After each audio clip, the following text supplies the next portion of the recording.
So you can see my car back on the road, the photo that I took. That shows the road. This is the roadway in. It's a little washed out right now, but it's a public road. So there's a public right of way all the way up and through, and it runs to the connecting road called I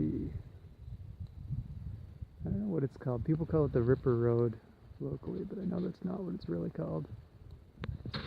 So you can see the front of the property, the east end, has been cut a bit, and if you look closely, there's a little yellow thing there.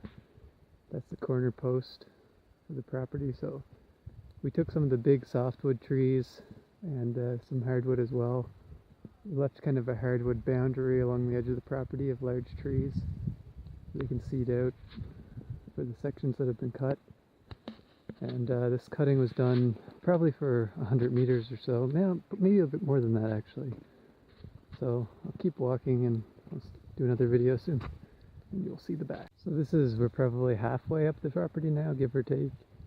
I'm not sure if you can really even see the car in the road anymore, but it should be very faintly visible there. This is a section that was cut, probably the most forested section. As you can see, there's still some medium-sized hardwoods that were left standing. Once again, seed source, and also because it's nice to have a few trees even in relatively clear land. And then the smaller woodland, about this size stuff, 20, 25 foot high, it was all left, and it gets thicker, and it was all left, so I'll keep moving back here. The property goes just beyond that place where this farm field ends, so I'll show you what's in there. So you see this orange tape kind of marks the west boundary of the line approximately, and you'll notice that there's sections of it here that were cut through and some that weren't. I've just seen a couple partridge. I don't know where they got to. They didn't fly. I would have heard them. I'm sure the dog's gonna scare them, but she doesn't eat partridge. Where'd they go? Oh, there they are. Jeez, that scared me. This is kind of where, when the cutting was being done, so you can see it's thinned out quite a bit. A lot of the biggest trees are gone. It's going to come up really nice here over the next few years for sure. Everything's got lots of room to grow. And there's going to be shade from these small maples to give the more shade-dependent trees a chance. But this is kind of like where we would imagine that if someone was going to build a cabin back here, it would be right around this section. It's almost the highest section of the whole property. And you can see there's sort of a gradual downhill here leading over to the other edge, and there's a horse trail. It's an old tractor trail, but lately the neighbor to the east has a few horses, and their family does some riding on that trail. I think they cut across somewhere behind all the properties to get to the other side, like the traditional Skully road. So I'll head over and we'll look at that trail. This is kind of where, when the cutting was being done, so you can see it's thinned out quite a bit. A lot of the biggest trees are gone. It's going to come up really nice here over the next few years for sure. Everything's got lots of room to grow. And there's going to be shade from these small maples to give the more shade-dependent trees a chance.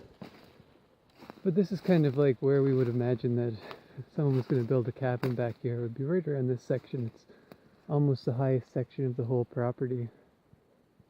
And you can see there's sort of a gradual downhill here leading over to the other edge, and there's a horse trail. It's an old tractor trail, but lately the neighbor to the east has a few horses, and their family does some riding on that trail. I think they cut across somewhere behind all the properties to get to the other side, like the traditional Skully road. So I'll head over and we'll look at that trail. Here we're getting over closer to the creek boundary. As you can see, the trees are all left standing here. There's a buffer zone along the creek. Even the sort of small scrubby stuff was left, and even the really big massive stuff that's going to fall is left as well. And the property runs at a diagonal here, so probably like something like this would be due east, but the property line is on the other side of the creek, according to the survey map.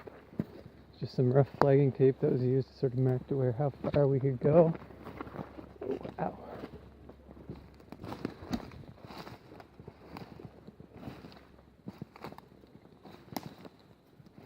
Some ground hemlock. You'll make tea out of that for cancer. Also, it's used to make paclitaxel historically, and also docetaxel, the taxanes. So this is the stream, the creek that flows through here. It's flowing pretty strongly now. I mean, seasonally it flows better. See if I can get across this without getting my boots wet or falling off the mossy log here. So this is the potato field that you got a quick view of from the woods there.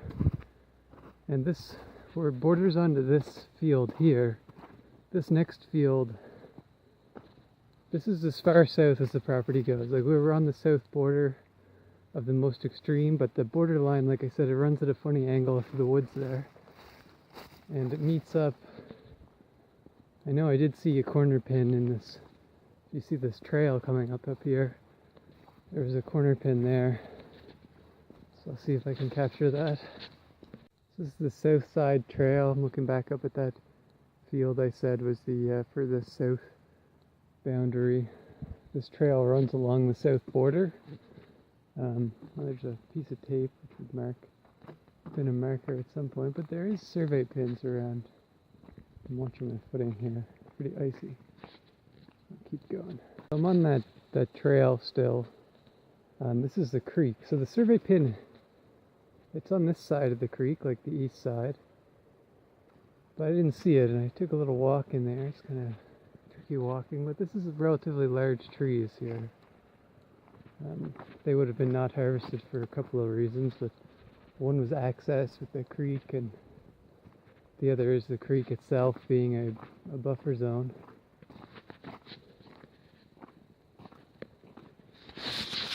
We're still on that trail. You can see this section, some of the really huge trees were harvested. It's a bunch sort of smaller looking stuff. You can see through there. There's lots of room to walk. You keep going down this trail and there's a corner marker here. I'm getting pretty close to it, but we'll see.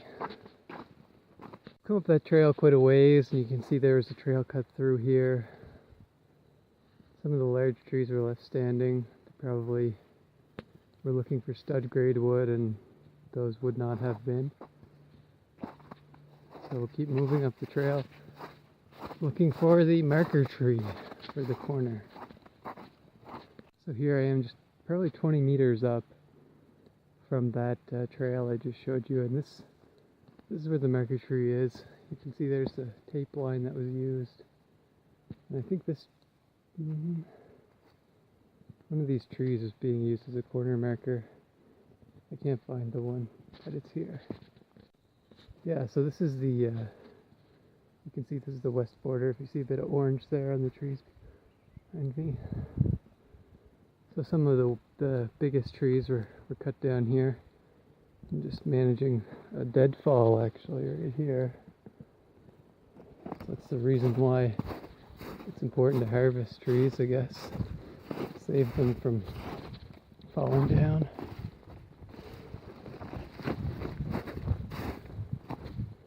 Yeah, this is the trail that I mentioned a couple of videos ago. It's good walking, and this is a nice high piece of land too. This is kind of the other side of that little gully where we saw the partridge there. And separate access. I don't know if that trail is deeded access, but it's certainly there. It's a little section that is relatively uncut. I mean, there's some dead looking old trees there.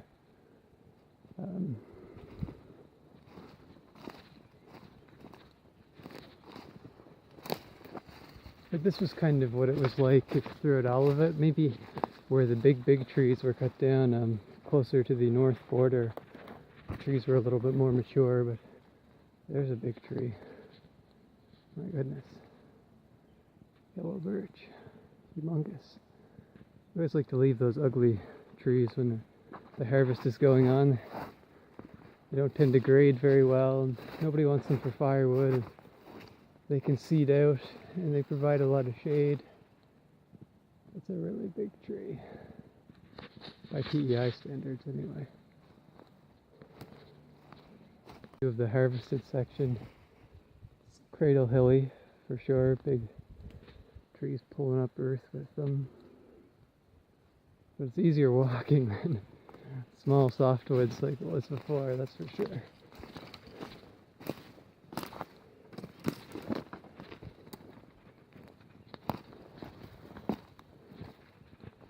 Some scrappy softwood there that's left behind. More ground hemlock. Geez, lots of ground hemlock. With this stuff, it doesn't do well without its shade. You can see it's burning up a bit.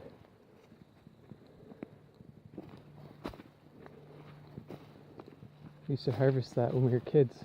Make that cancer drug. Good money.